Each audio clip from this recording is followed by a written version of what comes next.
तो notes maths में कैसे नोट्स बनाए, मतलब यहाँ तो लाभ हानि बट्टा चल रहा है, ये सब चल रहा है, इसमें नोट्स कैसे बनाए तरीका समझिए।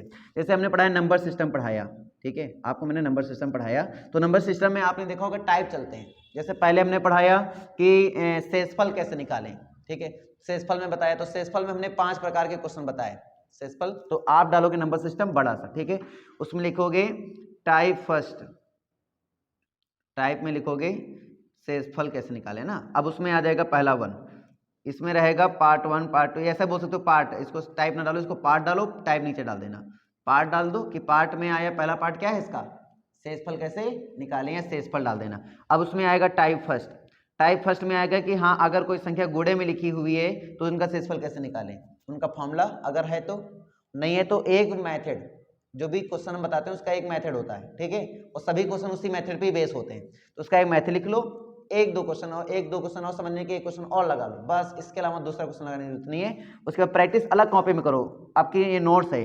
फिर लिखोगे टाइप 2, टाइप 2 में हो सकता है पावर, जैसे हमने देते ना 3 की पावर 296 को अगर हम 5 से भाग करें शेषफल क्या आएगा। अब सोचो 3 की पावर है और 296 है और यहाँ 5 से भाग कराएंगे, शेषफल क्या आएगा, है ना। तो ऐसे क्वेश्चन में शेषफल कैसे निकालें, अब इसका एक तरीका होता है, मतलब ऐसे करने बैठोगे 3 की पावर 296, उसको ओपन करो और फिर 5 से भाग कराओ, कितना बवाली काम है। इतने बेवकूफ़ी करोगे तो कभी जीवन में आंसर नहीं आएगा। इसको लगाने मुश्किल के मुझे लगता है 20 सेकंड लगेंगे, आराम से इसलिए आंसर आ सकता है। तरीका क्या है, तरीका तो वो तरीके आपको सिखाए जाते हैं, ठीक है, तो उस तरीके को बढ़िया लिखा टाइप इसमें कि हाँ पावर, किसी भी संख्या पावर दिया है तो उसके टाइप, उसमें भी अंदर भी होते हैं केसेस होते हैं, इस केस में ऐसा, इस केस में ऐसा, केस वाइज आपको एग्जांपल लिख लिख के नियम लिख लेने, ठीक है। तो जब भी आप रिवाइज करोगे ना, वो नोट्स देखा मात्र 1-2 दिन में, जैसे 2 दिन का गैप मिला, मान लो आपके एग्जाम अब लगा है कि हाँ 25 तारीख को मेरा एग्जाम लगा है, अब मुझे 10 दिन में अपने मैथ्स को रिवाइज करना है, अभी तो 10 दिन में हमने अच्छा पढ़ा, और एग्जाम के 10-15 दिन पहले, जैसे अभी कुछ बच्चे मैंने देखा कि एग्जाम के पहले वो नया चीज पढ़ने पर ट्राई करें, बिल्कुल ना ट्राई करो। एग्जाम के 10 से 15 दिन पहले आपको कंपटीशन में खास से बता रहा हूं नंबर लाने का, ठीक है, आप बस रिवीजन पे फोकस करो, जितना आपने पढ़ लिया वो इनफ है।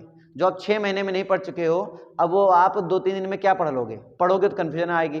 तो आप जितना पढ़ चुके हो उसको ही बेस्ट रिवीजन दो, इतने अच्छे रिवाइज कर लो कि अब उसमें कोई भी क्वेश्चन आ जाए छूटने ना पाए, उसी में स्पीड बूस्ट करो, उसी में रिवाइज करो। कंपटीशन पूरे क्वेश्चन नहीं करने होते हैं, कंपटीशन में अगर आप 70% या 80% भी कर लेते हो तो बहुत इनफ होता है, ठीक है, उतना करना है और करने बाद आगे बढ़ना है। तो रिवीजन का तरीका ये है कि पहले आपके पास प्रॉपर नोट्स होनी चाहिए। तो सभी बच्चों से एक ही काम है कि पहले आप नोट्स बनाएं मैथ्स में, ठीक है, जैसा मैं बता रहा हूँ वैसे ही नोट्स बनाना है।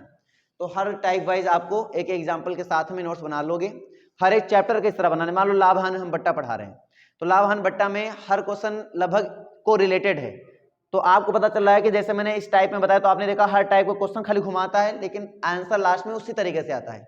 तो आपने उस टाइप का एक क्वेश्चन बता दिया, हाँ ऐसे जब क्वेश्चन आता है तो हम ऐसे करेंगे, सीधे अपनी भाषा में अपने शुद्ध हिंदी तरीके से उसको लिख दो कि जब भी ऐसा पूछा जाए तो हम ऐसा करते हैं, सीधे बता दो और 1-2 एग्जाम्पल दे दो, उसके बाद आगे बढ़ जाओ। तो इस तरीके से 4-5 मतलब एक ही 2 पन्ने में लाभ हानि आपने खत्म कर लिया। तो जब भी रिवाइज करोगे उसको देखा, काम खत्म, एक झटके में रिवाइज हो जाएगा। तो ये आपको काम देगा एग्जाम पीरियड में, ठीक है, तो सभी बच्चे करना चाहिए। बात समझे नहीं समझे, अपनी नोट्स खुद से तैयार करो।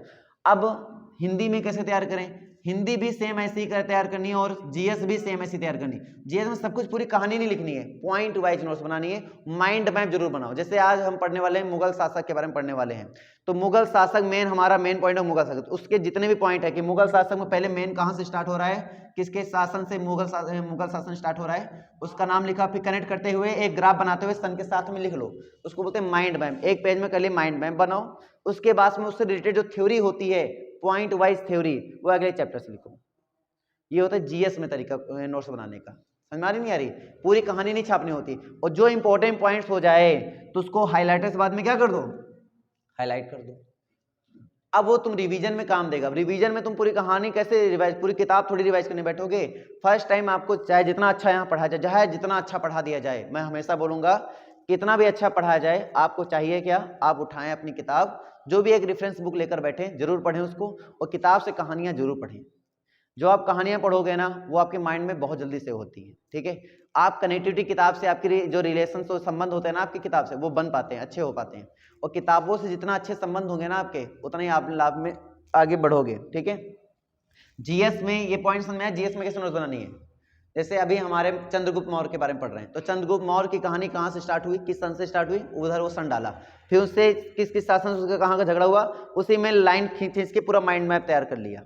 ये हुआ माइंड मैप की शॉर्ट नोट है, मतलब एक झलक में हम पूरा रिवाइज कर सकते हैं इसको देख के, कुछ ऐसा।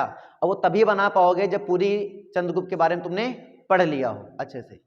तो वो बना लिया, हमने पढ़ लिया, अब वो बना लिया, बनाने के बाद उनके पॉइंट वाइज फिर नोट्स पीछे तैयार करेंगे अपन, तो ऐसे तैयार करेंगे। अब वो सर ने जो पढ़ाया उसका भी कुछ मैटर लेंगे, जो आपने पढ़ा होगा उससे कुछ मैटर लेंगे, कुछ यूट्यूब का आपने देखा होगा उससे मैटर लेंगे, हर जगह मैटर जहां से आपने लिया है वो आपकी कॉपी में इंपॉर्टेंट क्वेश्चन की पूरी लिस्ट तैयार हो जाएगी। एग्जाम पीरियड में बस वही उठा लो बेटा, उससे बाहर नहीं जाएगा।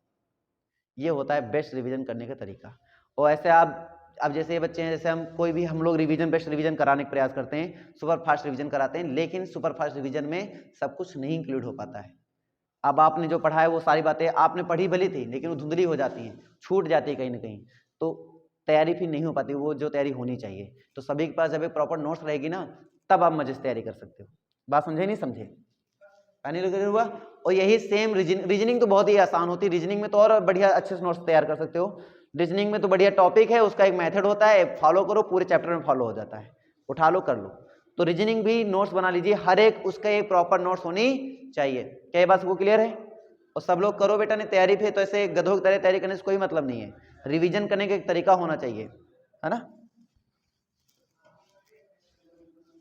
टेंशन ना लो, यहाँ जितने बच्चे निकाले हैं पेपर उन सभी ने नोट्स बनाया था, और हम पढ़ाने वाले टीचर हैं, अगर हम भी पढ़ते हैं तो हम भी प्रॉपर नोट्स बनाते हैं, क्योंकि हम लोग को सुपर फास्ट रिवीजन करना होता है।